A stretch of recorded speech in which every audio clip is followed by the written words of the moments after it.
Hi everybody, in this video I'll show you the ways on how can you fix unable to update macOS Sequoia. So in order to fix it, you want to make sure to try a couple of these steps. Now from the error description, the network problem is undoubtedly the first consideration. Maybe you have already done this job, but then you could actually go ahead and check your connection as well. So it is the wisest way to adjust disconnections and reconnect Wi-Fi. Move closer to a wireless access point. You could try less busy Wi-Fi.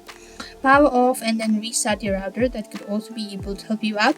If not, you could use tools like Pinch to check your Wi-Fi network stability as well, or reset your router.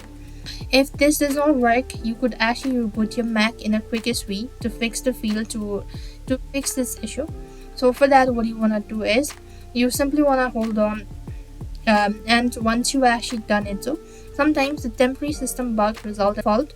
A simple restart may drive away the errors and bring your Mac to a best stable to be updated. If not, you could also free up storage space.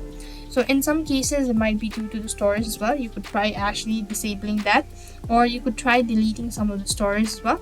Now, in some cases, it might be due to the compatibility issue as well. You could be less compatible with macOS Sequoia, or else you could check if there are any pending updates for older version in macOS. They may need to be installed before you can update as well.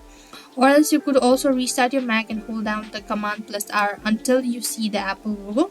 From the menu, select reinstall macOS and follow the on-screen prompt. That should be able to help you out. If nothing seems to be working out, then you simply want to contact the customer care, let them know about it, and they should be able to help you out. So I hope the video was helpful. Make sure to like, share and subscribe to our channel. Thank you for watching. See you in the next video.